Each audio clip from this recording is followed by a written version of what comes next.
Hey, Simple Passive Cashflow listeners. Today we are going to be talking about something we're doing on a lot of our properties and some tips for you landlords out there to increase the community at your properties. Ultimately, it's going to lead to higher rents and better revenues for you guys.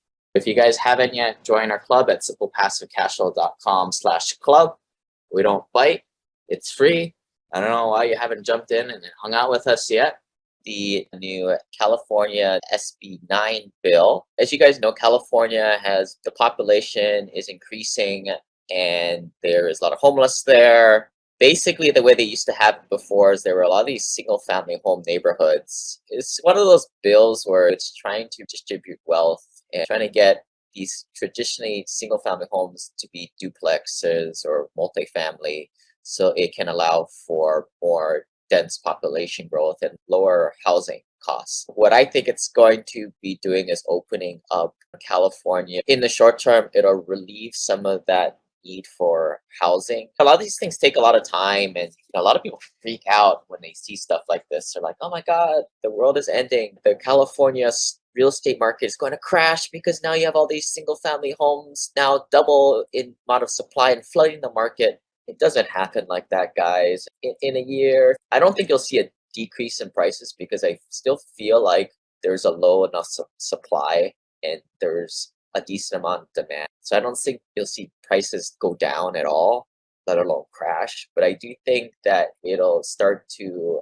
help out the situation where people need that dying middle market and the lower middle class housing. Or it might not do anything. Who knows?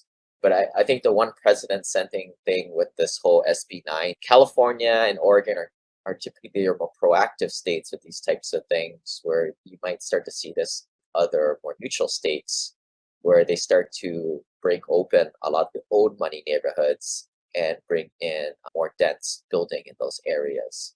If you're a rich person in a single family home neighborhood, you probably don't like this, but for rest of the majority of the population probably allows and opens up the market a little bit. A lot of people were talking about this last week, but if you haven't been paying attention, there's a bill going in Congress right now to change many things. But what this is, they're going after a lot of IRA owners, and supposedly the rumor is this may or may not impact solo 401k folks. And so the big changes that are supposedly coming down the pipeline. We don't know yet. And I'm telling people in my inner circle, don't freak out yet. Don't be like these guys who watch YouTube all the time. I guess you guys are watching this, so keep watching YouTube. It's fine. It's good news, good entertainment. What's happening, Congress is saying now you guys can't invest in their self-directed IRAs and private placements and syndications, which is jacked up in my opinion, because it's like, well, how dare you tell us what to invest in? Some people who are the conspiracy theorists are saying, well, it's because the government is getting in cahoots with all of these companies like Vanguard, Fidelity, TD Ameritrade to force them into all these garbage retail products where there's high fees. Maybe that's the case. It probably is the case, but I just find that connection loose a little bit. But what they're saying for those of you guys who are investing in your retirement accounts, Lane told you a long time ago not to do this stuff, because I don't know why you would want to invest in a retirement account into something that's tax advantage already. You use retirement accounts for things that are non-tax advantage, such as like crypto goes up, but you got to pay a boatload of taxes, which is why you put it into your qualified retirement plans, such as this, or things where you don't get the bonus depreciation or even passive losses like hard money lending, which is ordinary income. What you want to be doing with IRAs is those types of crypto or non-tax advantage things. Again, I wrote a really long article and I made multiple videos on this. If you go to simplepassivecashflow.com/QRP, if you guys want the whole argument, email me, Lane at SimplePassiveCashflow.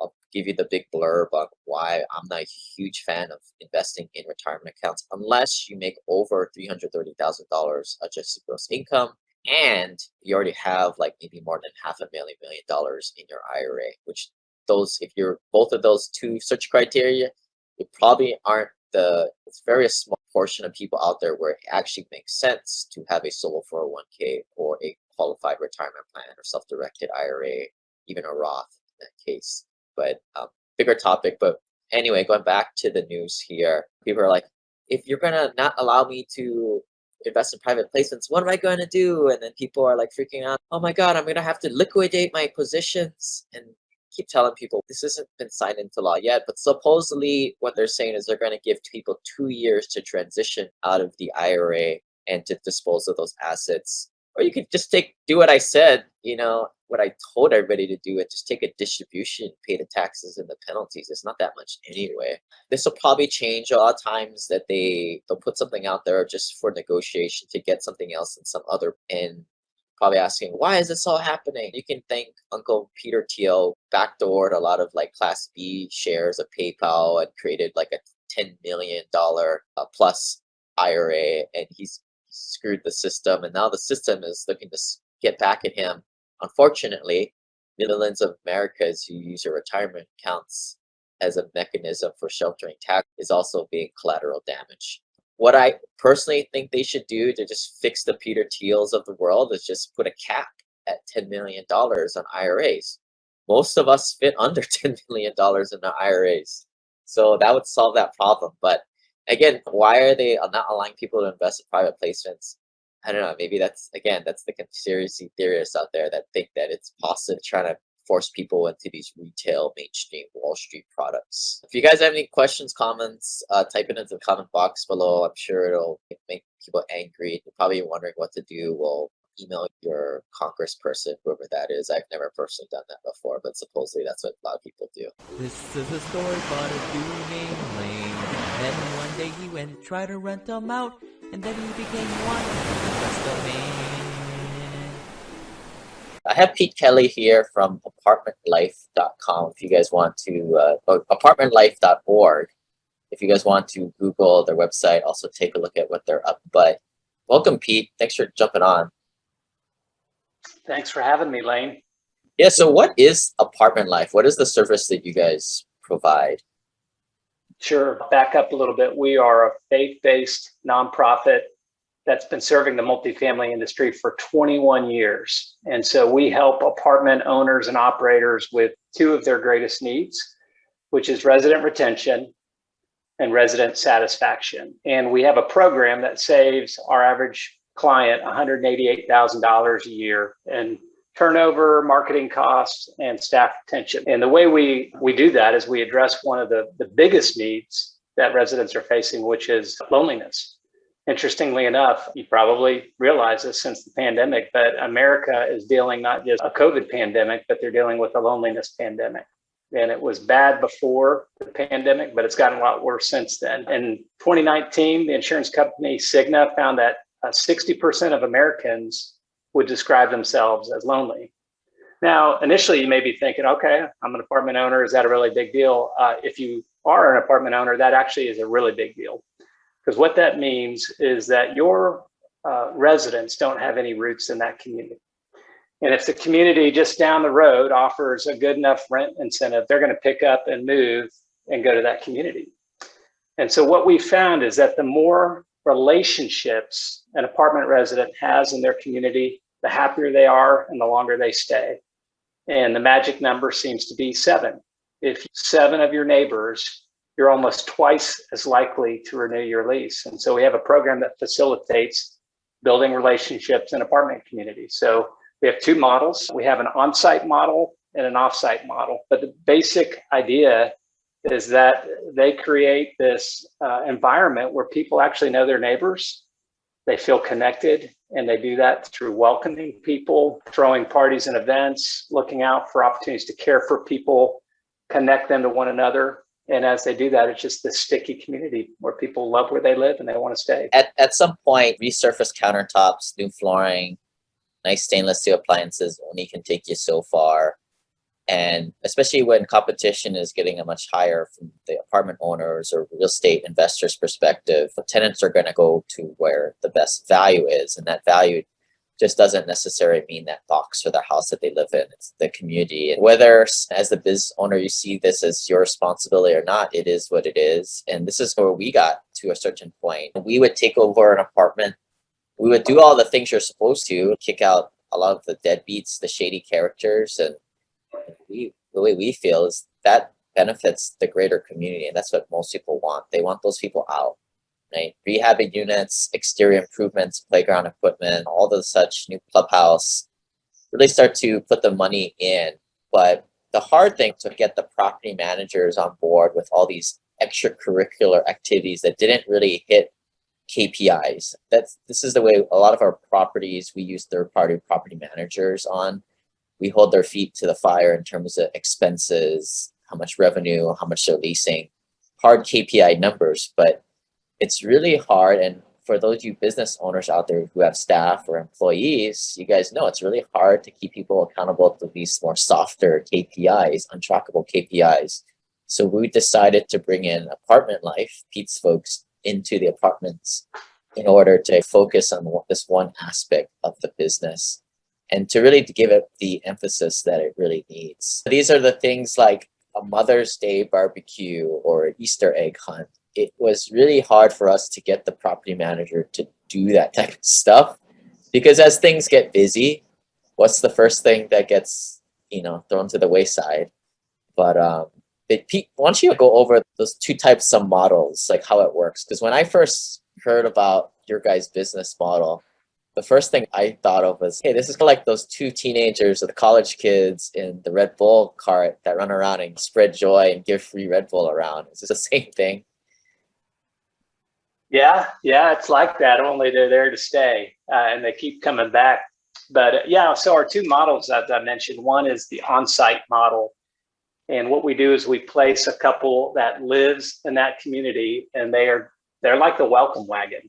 Like they greet every new resident when they move in. They throw all the parties and events. They look for opportunities to care for people. Sometimes it's the birth of a child. Sometimes it's a layoff or maybe a neighbor's car broke down in the parking lot and they just help them out. And 90 to 120 days before that resident's lease is set to renew, the team will go by and visit them again and just say, hey, we've really enjoyed getting to know you. We've liked the feel of this place. And we're just wondering, are you thinking about sticking around for another year? As they do that, time and time again, we see retention go up. We've done focus groups actually on this. We've sat down with residents and said, hey, what was it that motivated you to stick around? To what degree did the community make a difference? And I can remember one focus group out of South Carolina. They said, well, rent went up by 18% this year and we're still here. So that tells you how much we value it. And so, that's the on-site model. The off-site model. So those two guys, are they like undercover? Does everybody know that they work as an extension of the property management company or Apartment Life? Or are they seen as undercover, like real tenants that happen to give you a helping hand when you move in to carry your boxes in? Or we come and we represent the management company. And so rather than doing it undercover, we want the management company and the owner to get the credit for the program. And so we just say we're Apartment Life. We're here on behalf of your management team. We're also residents, so we also live here. And so they live in that interesting spot where they're representing the management company, but they're not technically part of the management team. They're a third party, but they live there, so they're also a neighbor. And so that's why we love the on-site model, is because it's that mediator between the two entities. And so residents often will tell our teams things that they won't tell the management company. And so they're in a wonderful place to get intel. even though in some cases they are wearing the polo of the third-party property management company.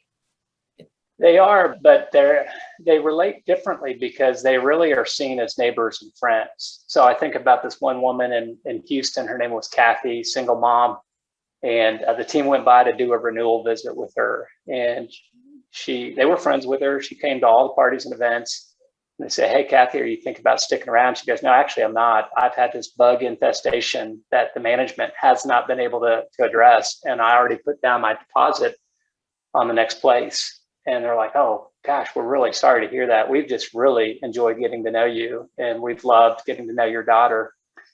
And so they politely left. And then she wrote him back that night. She goes, "I've been thinking about you guys ever since your visit and the kind of community that you've built here.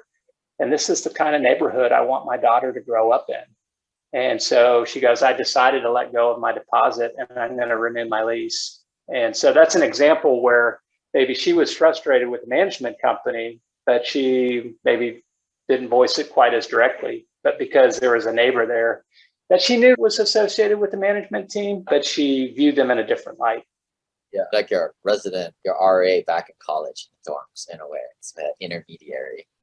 But so just to understand your guys' business, like the people that are those intermediaries, are they typically younger people, or I am assuming they're getting free rent? That's part of their compensation. Is it to help the people in those situations, or?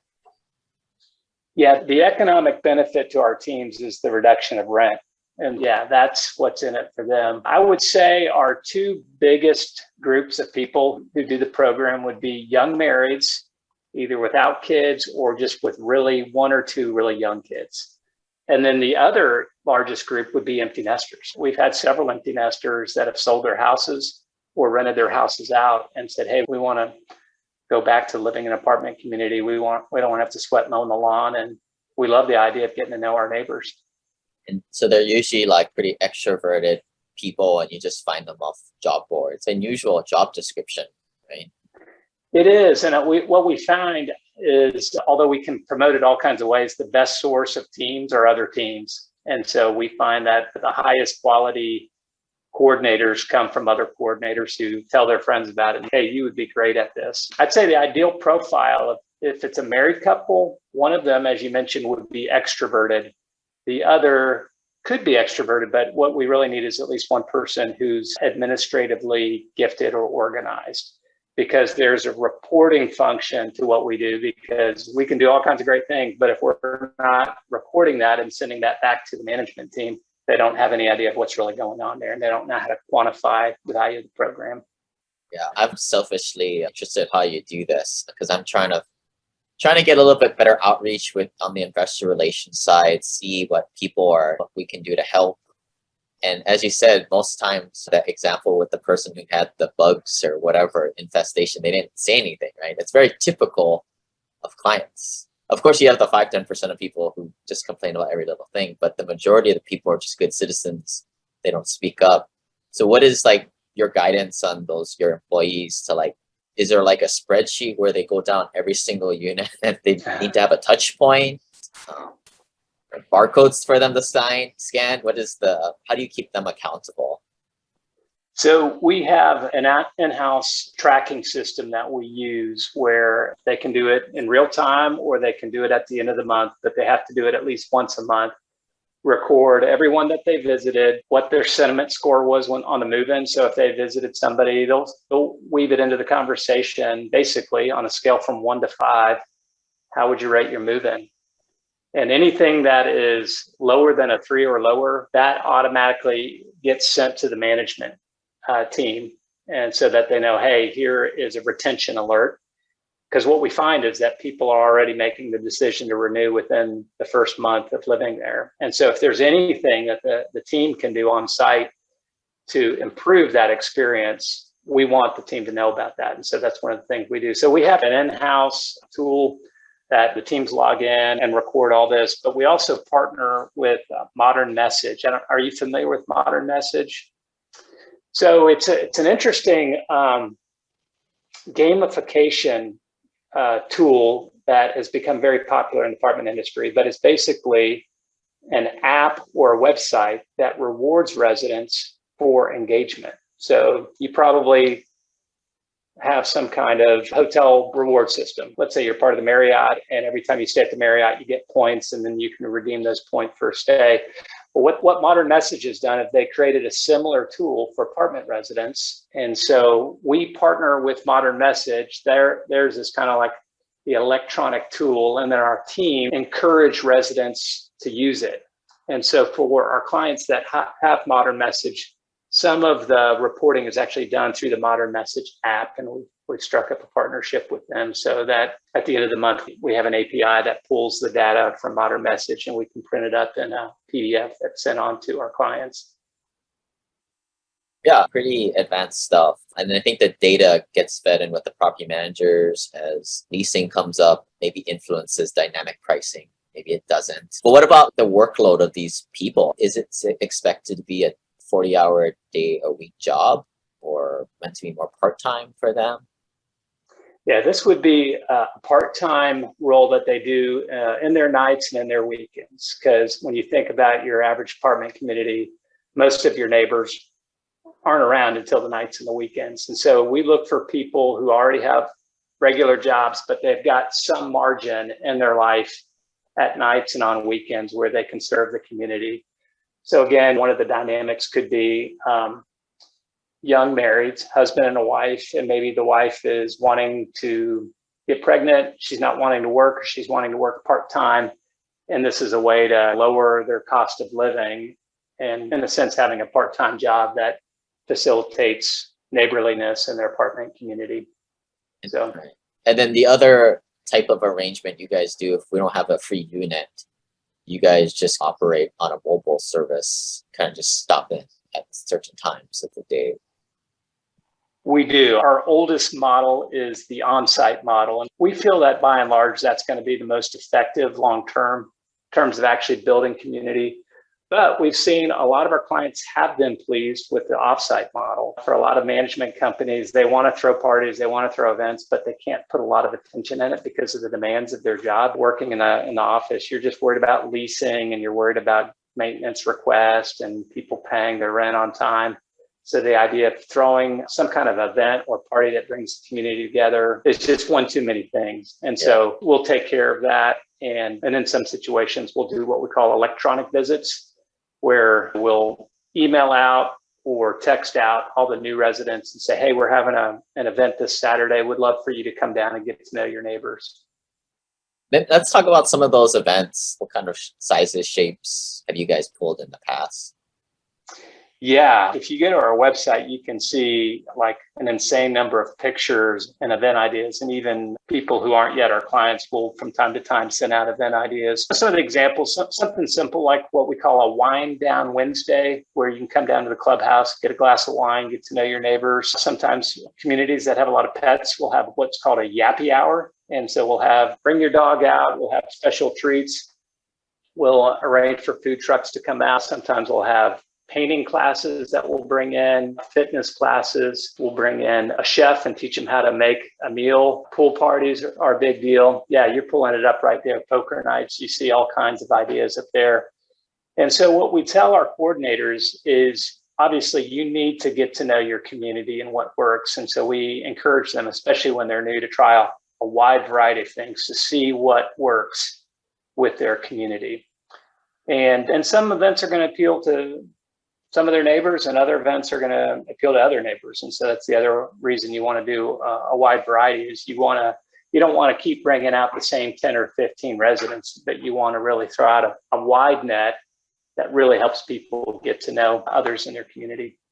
Yeah, and maybe if you can talk a little bit about as the class changes, the clientele, more A-class apartment communities versus the C-class side. Do you guys cater more towards the other? If not, how do the events? Yeah, so historically, we started out actually on the nicer end. And so we've worked, I would say, for the first 15 years of apartment life, Class A and Class B assets. More recently, we've been doing more Class C and even affordable housing. That's actually a new division of ours, is working on affordable and low income housing. So the same principles apply, but rather than just throwing a party, which you can still do, sometimes what's helpful is to have what's called wraparound services. And one of the communities that we serve in Salt Lake City, our coordinator, who's an offsite coordinator, organized 1,500 meals in the month of July for 30 families. And with one of the residents who was blind, she helped him fill out lengthy paperwork in order to sign up for social services. And so we're beginning, again, we started probably more in the Class A and Class B assets, but over the years, we've realized we want to have a tool in the toolbox to serve any apartment community that's out there. Yeah, you want to use the right tools for the right jobs is what I think, and not be. It reminds me of when they first had the pandemic and all these celebrities would sing that stupid song and just made idiots of themselves. If you come to the wrong apartment community with the wrong event, you can come out the wrong way a lot of times. Yeah. But yeah, you would think a lot of the Class C places, they need this stuff more than the Class A side, one would think. Yeah, and what we really encourage our teams, whatever community you're serving, throw the best looking event that you can. Because what we don't want to do is have like for a Class C, like a wiener boil or something like that. You really want the residents to feel like, hey, you put a lot of thought and effort in this. So we have what we call 8 layers of an event where the coordinators are thinking very carefully about the ambiance. How do you create a sense of buzz around it? How do you facilitate people actually making friendships there? How do you take pictures and post about it on the back end? And so we just want the events to really have a sense of sparkle and shine to them.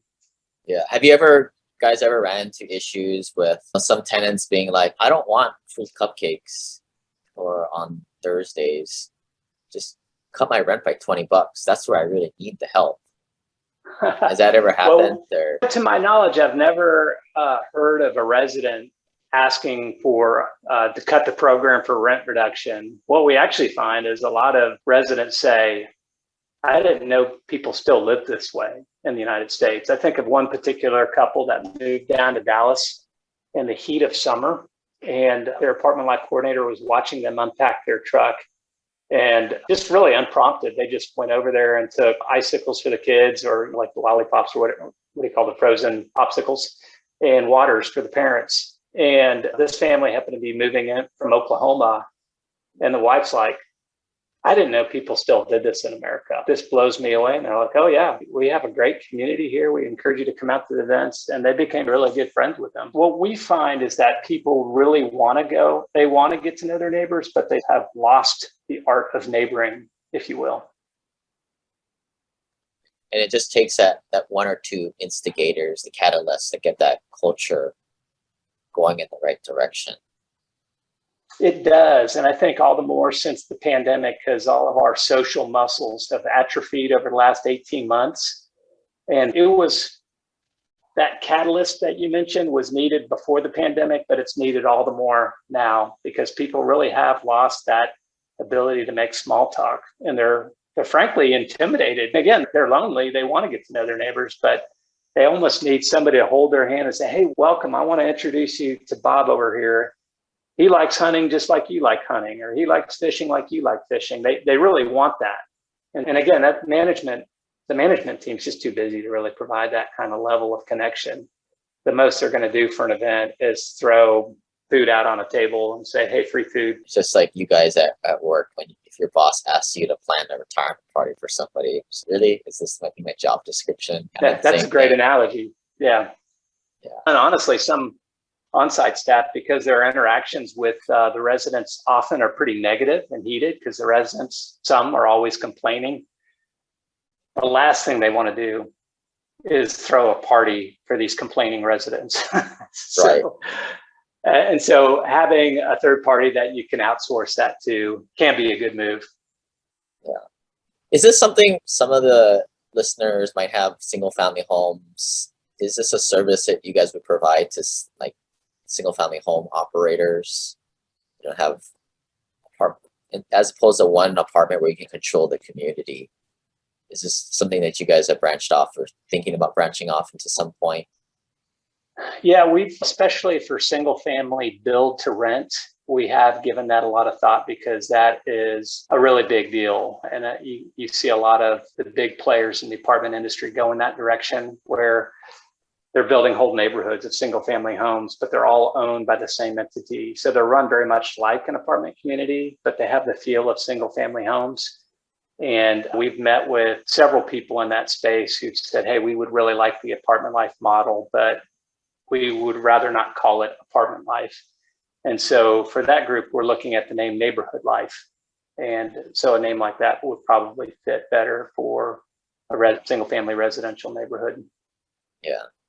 It's the apartments have the common space, right? And like you said, if you can get them to be friends, you just create so much value for the tenants in that type of setting. It will be more challenging to do in single family neighborhoods. Now, I'm looking out my front window, and last night hung out and had a glass of wine with two of my neighbors. We just sat in our lawn chairs and caught up and talked about life, and it was great. We didn't have a common space to meet in, and it would be hard to do Texas in the summer, but we did it 7:30 at night, so it was a little bit cooler then. So even without a community space, there's ways to build community, but sometimes weather is a factor. Any other like cool events or other things you think the folks would like to know about what you guys do? I'd say one of the other things that we've realized through the pandemic is a lot of our clients said, you're the only amenity that's open right now. And they've said, we've got a fitness center, but we can't let anyone in there because we don't want to spread COVID. And so I think that was a kind of an interesting discovery. We were wondering actually if we would lose business in the midst of the pandemic, but actually the opposite happened. We had a great year of growth because, again, we were the only amenity that was open. And some of the needs that we were able to meet were just really cool. Like we had this one coordinator up in the Seattle area who was really burdened by the food insecurity in his community. And he got a lot of food donated. And he just started to reach out to churches and government entities. And before you knew it, he just had this whole operation going, all this food being donated. So he was able to serve his apartment community and then the one across the street. And it grew into its own nonprofit that has, in the last year, delivered, I want to say, 8 million pounds of food to apartment residents, which is just crazy. So, yeah, there's a lot of needs out there since the pandemic, and it's been a joy to be part of helping meet some of those needs. Yeah, and I think you guys are a perfect example of you try and find consultants people to work with where, yeah, you seem to pay more money on the front end, but it's something that you could have never done in-house. It's just a very special, unique talent and focus that you guys provide. If people want to get a hold of you guys, apartmentlife.org is their URL. Pete, you want to give your information in case somebody wants to utilize you guys? Yeah, if you're interested in talking further, you can email me at Pete Kelly, that's PeteKelly at apartmentlife.org. And either I'll follow up with you or I'll connect you with the right regional leader. And if you want to read more about us, you can go to just our website, apartmentlife.org. Thanks for listening, guys. I think normally I don't really talk too much about improving the communities. Now, this is the whole part of increasing value, and ultimately that's how we make money. You don't make money, in my opinion, for a long-term basis by buying something low, selling high, buying something on Amazon, flipping it on eBay. And that's what traders do. But people who make sustainable wealth create value, and in this case, improving the units, improving the community with services such as Pete Kelly's Apartment Life. Those are the things that create long-term value and create wealth. I probably empathize more with the investors. A lot of you guys are hardworking folks at home, investing your money the right way in tax advantage things that utilize great wealth building strategies. We try and help you guys out. You guys are people I think of first. At the end of the day, you can think of them as, are the clients really the tenants who pay us rent, or the clients investors? We could go either way on this. This is what we're doing on the tenant side. But thanks for joining. We'll see you guys next week.